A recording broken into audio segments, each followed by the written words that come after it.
Hello welcome back to S S Gowda vlogs. ನಾನು ಇವತ್ತು ಜರ್ಮನಿಯಲ್ಲಿ ಕೆಲವೊಂದಷ್ಟು ಪ್ಲೇಸ್ಗಳನ್ನ ಎಕ್ಸ್ಪ್ಲೋರ್ ಮಾಡೋಣ ಅಂತ ಹೇಳಿಬಿಟ್ಟು ನೋಡೋಣ. ಜರ್ಮನಿಯಲ್ಲಿ ಇದ್ದೀನಿ, ಹೇಗಿದ್ರು ಸ್ಯಾಟರ್ಡೇ ವರ್ಕ್ ಇಲ್ಲ ಅಂತ ಹೇಳಿಬಿಟ್ಟು ಆಚೆ ಹೋಗೋಣ ಅಂತ ಹೇಳಿ ಇಲ್ಲಿಂದ ಹೊರಡ್ತಾ ಇದ್ದೀನಿ. ಬನ್ನಿ, ಯಾವುದೆಲ್ಲ ಪ್ಲೇಸ್ನ ಈ ವಿಡಿಯೋದಲ್ಲಿ ಇವತ್ತು ಕವರ್ ಮಾಡ್ಬೋದು ಅದಷ್ಟನ್ನು ಟ್ರೈ ಮಾಡಿ ನಿಮಗೂ ಸಹ ತೋರಿಸ್ತೀನಿ. ಐ ಹೋಪ್ ನಿಮಗೆ ಈ ವಿಡಿಯೋ ಇಷ್ಟ ಆಗುತ್ತೆ. ಸೊ ನೀವು ನನಗೆ ಸಪೋರ್ಟ್ ಮಾಡೋಕ್ಕೆ ಸಬ್ಸ್ಕ್ರೈಬ್ ಮಾಡಬೇಕು, ಹಾಗೆ ಈ ವಿಡಿಯೋಗೆ ಲೈಕ್ ಮಾಡಬೇಕು. ಬನ್ನಿ ನೆಕ್ಸ್ಟ್ ಯಾವ ಪ್ಲೇಸ್ಗೆ ಹೋಗೋಣ ಅಂತ ಹೇಳಿ. ಫಸ್ಟು ಹೋಗೋಕ್ಕೂ ಮುಂಚೆನೇ ಟಿಕೆಟ್ ತೊಗೊಳ್ಬೇಕಲ್ವಾ. ಫಸ್ಟು ಸ್ಟೇಷನ್ಗೆ ಹೋಗ್ಬಿಟ್ಟು ಟಿಕೆಟ್ನ ತೊಗೊಳ್ಳೋಣ.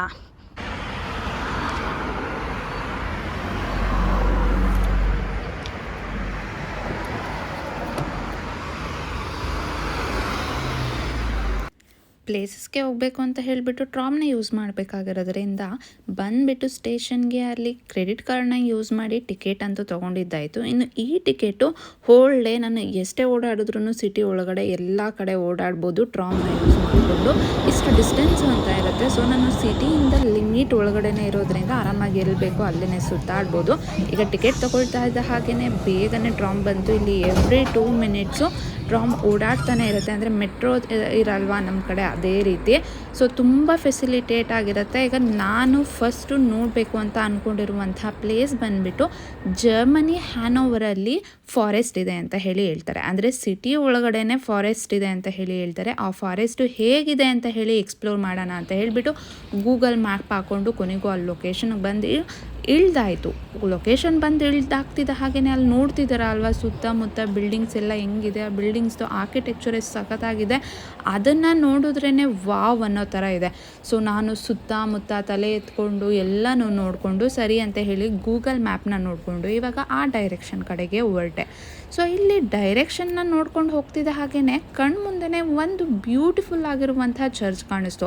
ಅಂದರೆ ಇಲ್ಲಿ ಯುರೋಪಿಯನ್ ಕಂಟ್ರಿ ಆಗಿರೋದ್ರಿಂದ ಏನಪ್ಪ ಅಂದರೆ ಎಲ್ಲ ಕಂಟ್ರೀಸಲ್ಲೂ ಆಲ್ಮೋಸ್ಟು ಕ್ರಿಶ್ಚಿಯಾನಿಟಿನ ಫಾಲೋ ಮಾಡ್ತಾರೆ. ಸೊ ಅದಕ್ಕೋಸ್ಕರ ಎಲ್ಲಿ ನೋಡಿದ್ರೂ ಚರ್ಚೇ ಇರುತ್ತೆ. ಸೊ ಆ ಚರ್ಚ್ ನೋಡಿದ್ರು ಜೊತೆಗೇ ಅಕ್ಕಪಕ್ಕ ಬಿಲ್ಡಿಂಗ್ ಎಲ್ಲ ಎಷ್ಟು ಸಖತ್ತಾಗಿದೆ ಅಂತ ಹೇಳಿ ನೋಡಿಕೊಂಡು ಅದನ್ನೆಲ್ಲ ನೋಡಿಕೊಂಡು ಮುಂದೆ ಹೋಗಿದ್ದಾಯಿತು.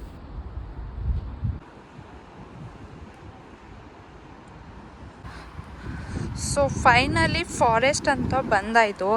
ಈ ಫಾರೆಸ್ಟ್ ಬಂದು ಸಿಟಿ ಒಳಗಡೆನೇ ಇದೆ. ಸೊ ನಮ್ಮ ಕಡೆ ಫಾರೆಸ್ಟ್ ಎಲ್ಲ ಅಂದರೆ ಫುಲ್ ಕಾಡು ಪ್ರಾಣಿಗಳು ಅಂತ ಹೇಳಿ ಹತ್ರ ಹೋಗೋಕ್ಕೂ ಭಯ ಪಟ್ಕೋತೀವಿ. ಆದರೆ ಇಲ್ಲಿ ಸಿಟಿ ಒಳಗಡೆನೇ ಫಾರೆಸ್ಟ್ ಒಳಗಡೆನೇ ಸಿಟಿ. ಇಲ್ಲೇ ಜನರು ವಾಸ ಮಾಡೋದು. ಬನ್ನಿ ಒಳಗಡೆ ಹೋಗಿ ಯಾವ ರೀತಿ ಇದೆ ಅಂತ ಹೇಳಿ ನೋಡೋಣ.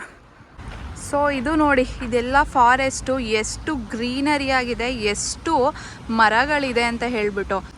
ಈ ಕಡೆ ಎಲ್ಲ ಮನೆಗಳಿದೆ ನೋಡಿ, ಎಷ್ಟು ಸಖತ್ತಾಗಿದೆ. ಪಕ್ಕದಲ್ಲೇ ಹೈವೇ. ಇನ್ನು ಇದನ್ನು ಬಿಟ್ಟು ಈ ಕಡೆ ಬಂದರೆ ಫುಲ್ಲು ಫಾರೆಸ್ಟು. ವಾವ್, ಎಷ್ಟು ಸಖತ್ತಾಗಿದೆ, ಎಷ್ಟು ಗ್ರೀನರಿ ಆಗಿದೆ. ಸೊ ಫಾರೆಸ್ಟ್ ಅಂತ ಹೇಳಿದ್ರೆ ಇಲ್ಲಿ ಯಾವಾಗಲೂ ಕಾಡು ಪ್ರಾಣಿಗಳಿರುತ್ತೆ ಆ ಥರ ಏನಿಲ್ಲ. ಇಲ್ಲಿ ಹ್ಯಾನೋವರಲ್ಲಿ, ಜರ್ಮನಿ ಹ್ಯಾನೋವರಲ್ಲಿ ತುಂಬ ಅಂದರೆ ತುಂಬ ಗಿಡಗಳನ್ನ ಮರಗಳನ್ನ ಬೆಳೆಸ್ತಾರೆ. ಗವರ್ನಮೆಂಟೇ ಇದನ್ನೆಲ್ಲ ಮೇಂಟೈನ್ ಮಾಡುತ್ತೆ. ಸೊ ಅಷ್ಟು ನೀಟಾಗಿ ಮೇಂಟೈನ್ ಮಾಡೋದ್ರಿಂದ ಇಲ್ಲಿ ಎಷ್ಟು ಕ್ಲೀನಾಗಿದೆ ಮತ್ತು ಅದನ್ನು ನೋಡೋದಕ್ಕೂ ಸಹ ಚೆಂದ ಅಂತ ಹೇಳಿ ಅನಿಸುತ್ತೆ. ಇನ್ನು ಲಾಸ್ಟ್ ವಿಡಿಯೋದಲ್ಲಿ ನಾನು ಒಂದು ಪಾರ್ಕ್ ಅಂತ ಹೇಳಿಬಿಟ್ಟು ಯೂನಿವರ್ಸಿಟಿ ಮುಂದೆ ಇರುವಂಥದ್ದು ಅಂತ ಹೇಳಿ ಹೋಗಿದ್ದೆ. ಆದರೆ ಅದು ಪಾರ್ಕ್ ಥರನೇ ಅನಿಸ್ತಾ ಇರಲಿಲ್ಲ, ಅಷ್ಟು ದೊಡ್ಡದಾಗಿದೆ, ಅಷ್ಟು ಮರಗಳಿದೆ.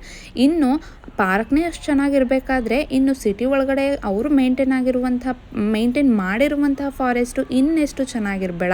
ಹಾಗೆ ಮುಂದೆ ಹೋಗ್ತಾ ನನಗೆ ಇಲ್ಲೊಂದು ಶಾಪ್ ಥರ ಕಾಣಿಸ್ತು. ಯೂಶ್ವಲಿ ಕಾಡು ಒಳಗಡೆ ಒಂದು ಫೀಲ್ನ ಕೊಡಬೇಕು ಅಂತ ಹೇಳಿಬಿಟ್ಟು ಅಂಗಡಿ ಥರ ಇದೆ. ಅಂದರೆ ಅಲ್ಲಿ ಬೇಸಿಕ್ಕಾಗಿ ಸಿಗುವಂಥ ಸ್ನ್ಯಾಕ್ಸ್ ಐಟಮ್ಸ್ ಎಲ್ಲ ಸಿಗುತ್ತೆ.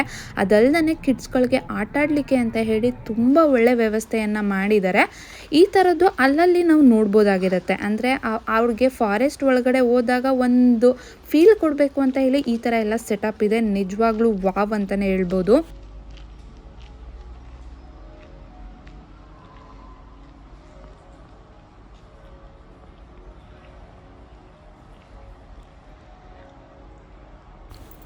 ಅಕ್ಕಪಕ್ಕದಲ್ಲಿ ತುಂಬಾ ಚರ್ಚ್ ಇರೋದ್ರಿಂದ ಅಲ್ಲಿ ಸೌಂಡ್ ಆಗ್ತಾ ಇದೆ ನೋಡಿ, ಚರ್ಚಲ್ಲಿ ಸೌಂಡ್ ಆಗುವಂಥದ್ದು.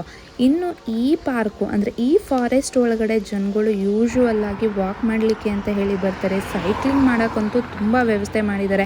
ಸೈಕ್ಲಿಂಗ್ ಮಾಡಲಿಕ್ಕೆ ಅಂತಲೇ ಸೆಪ್ರೇಟಾಗಿ ಟ್ರ್ಯಾಕ್ ಎಲ್ಲ ಇರುತ್ತೆ. ಇಲ್ಲಿ ಜನರು ಸೈಕ್ಲಿಂಗ್ ಮಾಡೋದು ಮತ್ತು ಸೈಕಲಲ್ಲೇ ಓಡಾಡೋದು ತುಂಬ ಅಭ್ಯಾಸ ಮಾಡ್ಕೊಂಡಿರ್ತಾರೆ. ಇನ್ನು ಈಗ ಫಾರೆಸ್ಟಿಂದ ಆಚೆ ಬಂದು ಇಲ್ಲಿ ಯಾರೋ ಒಬ್ಬರು ಇದ್ದಾರೆ ಅಂತ ನೋಡಿದೆ. ಅದ್ರದ್ದು ಶಿಲೆ ಒಂದನ್ನು ಮಾಡಾಕಿದ್ರು. ಇನ್ನು ಅದರಲ್ಲಿ ನೇಮ್ ಏನು ಬರೆದಿದ್ರು, ಬಟ್ ನನಗೆ ಗೊತ್ತಾಗಲಿಲ್ಲ. ಬಟ್ ಚೆನ್ನಾಗಿತ್ತು. ಅದಾದಮೇಲೆ ಹಾಗೆ ಸುಮ್ಮನೆ ಮುಂದೆ ನಡ್ಕೊಂಡು ಬಂದು ಇಲ್ಲಿ ಎಂಟ್ರಿ ಆಗಲಿಕ್ಕೆ ಅಂತ ಹೇಳಿ ಒಂದು ಬ್ಯೂಟಿಫುಲ್ಲಾಗಿ ಎಂಟ್ರೆನ್ಸನ್ನು ಇಟ್ಟಿದ್ದಾರೆ. ಅದನ್ನು ನೋಡಿಕೊಂಡು ಸರಿ ಒಂದ್ಸಲ ಹೋಗಿ ಎಕ್ಸ್ಪ್ಲೋರ್ ಮಾಡೋಣ ಅಂತ ಹೇಳಿ ನೋಡ್ತಾ ಇದ್ದೆ. ಇನ್ನು ಈ ಆ್ಯನವರಲ್ಲಿ ನಾನು ಪೆಟ್ಸ್ನ ಬಿಟ್ಟರೆ ನೋಡಿದ್ದು ಕಾಗೆನೆ ಅಂತ ಹೇಳ್ಬೋದು. ಕಾಗೆ, ಪಾರಿವಾಳಗಳು ಅಷ್ಟೇ, ಇನ್ನು ಯಾವುದೇ ಬೇರೆ ರೀತಿ ಪ್ರಾಣಿಗಳಂತೂ ಇಲ್ಲವೇ ಇಲ್ಲ. ಕಾಡು ಅನ್ನೋದಷ್ಟೇ, ಆದರೆ ಕಾಡಲ್ಲಿ ಯಾವ ಪ್ರಾಣಿನೂ ಇರಲ್ವಂತೆ. ಈವನ್ ಅಲ್ಲಿ ಹಾವುಗಳು ಇರಲ್ಲ ಅಂತ ಹೇಳಿ ಅಲ್ಲಿನ ಜನರು ಹೇಳಿದ್ರು. ಐ ಡೋಂಟ್ ನೋ ಹೇಗಿರುತ್ತೆ ಅಂತ ಹೇಳಿ. ಈ ಕಡೆ ನಮ್ಮ ಮನೆ ಹತ್ರ ಅಂದರೆ ನಮ್ಮ ದೇಶದಲ್ಲಿ ಮನೆ ಹತ್ರ ಎಲ್ಲ ಕಂಡಲ್ಲೇ ಹಾವು ಕಾಣಿಸ್ತಾ ಇರುತ್ತೆ. ಅಷ್ಟೆಲ್ಲ ಗ್ರೀನರಿ ಇದ್ರೂ, ಅಷ್ಟು ದೊಡ್ಡ ಕಾಡು ಥರ ಇದ್ರೂ ಸಹ ಅಲ್ಲಿ ಹಾವುಗಳೇ ಇಲ್ವಂತೆ.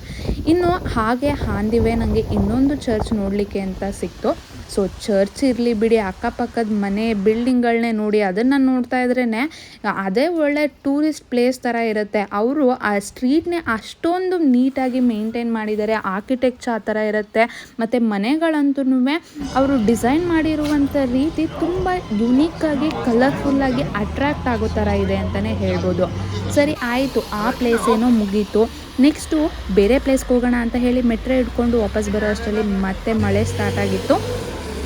ಆನ್ ದಿ ವೇ ಇಲ್ಲಿ ಯಾವುದೋ ಟವರು ಚೆನ್ನಾಗಿ ಕಾಣಿಸ್ತಿದೆ ಅಂತ ಹೇಳಿ ನೋಡಿಬಿಟ್ಟು ಫೋಟೋ ತೊಗೋತಾ ಇದ್ದರೆ ಕೊನೆಗೆ ನೋಡಿದ್ರೆ ನಾನು ನೋಡೋಕ್ಕೆ ಬಂದಿರೋ ಪ್ಲೇಸೇನೆ ಅದು. ನಾನು ನೋಡೋಕ್ಕೆ ಬಂದಿರೋ ಪ್ಲೇಸು ಅಂತ ಹೇಳಿಬಿಟ್ಟು ಸರಿ ಅಂತ ಹೇಳಿ ಒಳಗಡೆ ಹೋಗ್ತಾ ಇದ್ದೀನಿ. ಸೊ ಇದನ್ನು ನನಗೆ ಈ ಪ್ಲೇಸ್ ನೇಮ್ನ ನಿಜವಾಗ್ಲೂ ಪ್ರೊನೌನ್ಸ್ ಮಾಡೋಕ್ಕೆ ಬರೋಲ್ಲ. ಸ್ಕ್ರೀನ್ ಮೇಲೆ ಡಿಸ್ಪ್ಲೇ ಮಾಡ್ತಾ ಇದ್ದೀನಿ, ನೀವೇ ಓದ್ಕೊಬಿಡಿ. ಸ್ಕ್ರೀನ್ ಮೇಲೆ ಡಿಸ್ಪ್ಲೇ ಮಾಡ್ತಿರುವಂಥ ನೇಮ್ ಬಂದುಬಿಟ್ಟು ಜರ್ಮನ್ ನೇಮು.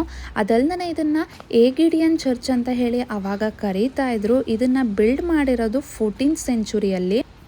ಈ ಚರ್ಚು ತುಂಬಾ ಚೆನ್ನಾಗಿತ್ತು. ಆದರೆ ಸೆಕೆಂಡ್ ವರ್ಲ್ಡ್ ವಾರ್ ಏನು ನಡೀತು ಆ ಟೈಮಲ್ಲಿ ಹ್ಯಾನೋವರ್ ಮೇಲೆ ಹಾಕಿದಂಥ ಬಾಂಬಿಂದ ಈ ಚರ್ಚು ಈ ಸ್ಥಿತಿಗೆ ಬಂತು ಅಂತ ಹೇಳಿ ಹೇಳ್ತಾರೆ.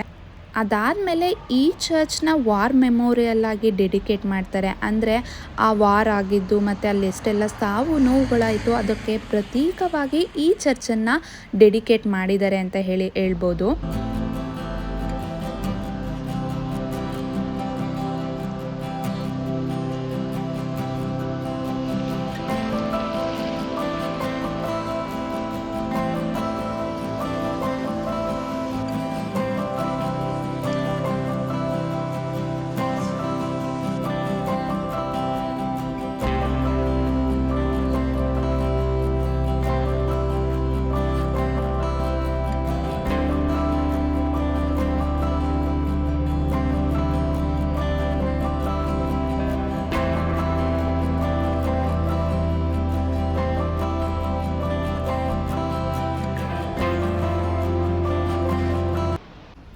ಇನ್ನು ಇಲ್ಲಿ ಕಾಣಿಸ್ತಾ ಇರೋ ಮಾನ್ಯುಮೆಂಟ್ನ ಹ್ಯುಮಿಲಿಟಿ ಮಾನ್ಯುಮೆಂಟ್ ಅಂತ ಹೇಳಿ ಕರೀತಾರೆ. ಇದನ್ನು 1959 ಅಂದರೆ ಮಾನ್ಯುಮೆಂಟ್ನ ಮಾಡಲಾಗಿತ್ತು ಅಂತ ಹೇಳಿ ಹೇಳ್ತಾರೆ. ಹಿಸ್ಟ್ರಿ ಅದೇ ಇರೋದು. ಇಲ್ಲಿ ಪೀಸ್ ಬೆಲ್ ಅಂತಲೂ ಹೇಳಿ ಇದೆ. ಇಲ್ಲಿ ಏನು ಗಂಟೆ ಥರ ಕಾಣಿಸ್ತಾ ಇದೆ ಅದನ್ನೇ ಪೀಸ್ ಬೆಲ್ ಅಂತ ಹೇಳಿ ಹೇಳ್ತಾರೆ. ಅದನ್ನು ಆ್ಯನ್ಯುವಲ್ ಸರ್ವಿಸ್ ಹಿರೋಶಿಮಾ ಡೇ ಅಂತ ಹೇಳಿ ಸೆಲೆಬ್ರೇಟ್ ಮಾಡ್ತಾರೆ 6th ಆಗಸ್ಟ್ ಅಂತ ಹೇಳಿಬಿಟ್ಟು. ಆವಾಗ ಇದನ್ನು ಯೂಸ್ ಮಾಡ್ತಾರೆ ಅಂತ ಹೇಳಿ ಹೇಳ್ತಾರೆ. ಬಟ್ ಇದ್ರ ಹಿಂದೆ ಏನಿದೆ ಕ್ಲಿಯರ್ ಹಿಸ್ಟ್ರಿ ನನಗೂ ಸಹ ಸರಿಯಾಗಿ ಗೊತ್ತಿಲ್ಲ. ಬಟ್ ಅಲ್ಲಿರುವಂಥ ಪ್ರತಿಯೊಂದಕ್ಕೂ ಅದರದ್ದೇ ಆದಂತಹ ಮಹತ್ವ ಇದೆ, ಹಾಗೆ ಹಿನ್ನೆಲೆ ಇದೆ. ಇದನ್ನೆಲ್ಲ ನೋಡಿಕೊಂಡು ಆ ಚರ್ಚು ಹೇಗಿತ್ತು ಮತ್ತು ಅದ್ರ ಇತಿಹಾಸ ಏನು ಅಂತ ಹೇಳಿ ಪುಟ್ಟದಾಗಿ ಬೋರ್ಡನ್ನು ಹಾಕಿದ್ರು. ಅದನ್ನು ಓದ್ಕೊಂಡು ಚೆನ್ನಾಗಿತ್ತು ಅಂತ ಹೇಳಿಬಿಟ್ಟು ಎಲ್ಲನೂ ನೋಡಿಕೊಂಡು ಮುಂದೆ ಹೊರಟೆ.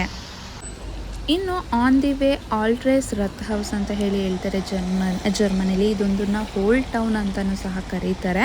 ಇದ್ರ ಒಳಗಡೆ ಅಂತೂ ಹೋಗೋಕ್ಕಾಗೋದಿಲ್ಲ, ಬಟ್ ಆಚೆಯಿಂದ ಬಿಲ್ಡಿಂಗನ್ನು ನೋಡಿಕೊಂಡು ಹಾಗೆಯೇ ಆನ್ ದಿ ವೇ ನಾನು ನೆಕ್ಸ್ಟ್ ನೋಡಬೇಕಂತ ಅಂದ್ಕೊಂಡಿರುವಂತಹ ಪ್ಲೇಸು ಪಕ್ಕದಲ್ಲೇ ಇತ್ತು. ಸೊ ಅಲ್ಲಿಗೆ ಹೋದೆ. ಇದು ಒಂದು ಚರ್ಚ್ ಆಗಿತ್ತು. ಎಗೇನ್ ನೇಮು ಸ್ಕ್ರೀನ್ ಮೇಲೆ ಡಿಸ್ಪ್ಲೇ ಆಗ್ತಿದೆ, ಆ ಚರ್ಚ್ ನೇಮ್ನು ಅದೇ ಆಗಿರುತ್ತೆ. ಸೊ ಈ ಚರ್ಚ್ ಬಂದುಬಿಟ್ಟು ಸೆಂಟರ್ ಆಫ್ ದಿ ಹ್ಯಾನೋವರ್ದು ಸೆಂಟರಲ್ಲಿ ಇರುವಂತಹ ಚರ್ಚ್ ಆಗಿದೆ. ಸೊ ಇದನ್ನು 14th ಸೆಂಚುರಿಯಲ್ಲಿ ಬಿಲ್ಡ್ ಮಾಡ್ತಾರೆ. ಸೊ ಹ್ಯಾನೋವರ್ ಸಿಟಿ ಸೆಂಟರ್ ಆಗಿರೋದ್ರಿಂದ ಇದನ್ನೆಲ್ಲ ಓಲ್ಡ್ ಟೈಮಲ್ಲೇ ಬಿಲ್ಡ್ ಮಾಡೋದ್ರಿಂದ ಇದನ್ನೆಲ್ಲ ಓಲ್ಡ್ ಸ್ಟ್ರೀಟ್ ಅಂತ ಹೇಳ್ತಾರೆ. ಆಮೇಲೆ ಹ್ಯಾನೋವರ್ ಎಕ್ಸ್ಪೆಂಡ್ ಆಗ್ತಾ ಇರುತ್ತೆ ಆಸ್ ಡೇ ಪಾಸ್, ಎಷ್ಟು ಡೆವಲಪ್ಮೆಂಟ್ ಆಗಿದೆ ಅಂತ ಹೇಳಿ ನಮಗೆ ಗೊತ್ತಲ್ವಾ. ಬಟ್ ಈ ಪ್ಲೇಸಸ್ನೆಲ್ಲ ಇನ್ನೂ ಓಲ್ಡ್ ಸಿಟಿ ಅಂತಲೇ ಹೇಳ್ತಾರೆ. ಅದಾದಮೇಲೆ ಏನೆಲ್ಲ ಫಾರ್ಮೇಷನ್ ಆಯಿತು ಅದನ್ನೆಲ್ಲ ನ್ಯೂ ಸಿಟಿ ಅಂತ ಹೇಳಿ ಇಲ್ಲಿ ಕರೀತಾರೆ.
ಇದಿಷ್ಟು ಪಾರ್ಟ್ 1 ವಿಡಿಯೋ ಆಗಿರುತ್ತೆ, ಯಾವೆಲ್ಲ ಪ್ಲೇಸಸ್ ಹೋಗಿದೆ ಅಂತ ಹೇಳಿ. ಇನ್ನೂ ಹೆಚ್ಚಿನ ಪ್ಲೇಸಸ್ ಏನು ಕವರ್ ಮಾಡಿದ್ದೀನಿ ಅದನ್ನು ಪಾರ್ಟ್ 2 ಅಲ್ಲಿ ಮುಂದಿನ ವಿಡಿಯೋದಲ್ಲಿ ಅಪ್ಲೋಡ್ ಮಾಡ್ತೀನಿ. ಐ ಹೋಪ್ ನಿಮಗೆ ಈ ವಿಡಿಯೋ ಇಷ್ಟ ಆಗಿರುತ್ತೆ ಅಂತ ಹೇಳಿ. ನಿಮಗೆ ಈ ವಿಡಿಯೋ ಇಷ್ಟ ಆಗಿದ್ರೆ ಲೈಕ್ ಮಾಡಿ, ಶೇರ್ ಮಾಡಿ, ಹಾಗೆ ಸಬ್ಸ್ಕ್ರೈಬ್ ಮಾಡೋದನ್ನ ಮರಿಬೇಡಿ. ಮುಂದಿನ ವಿಡಿಯೋದಲ್ಲಿ ಮತ್ತೆ ಸಿಗೋಣ.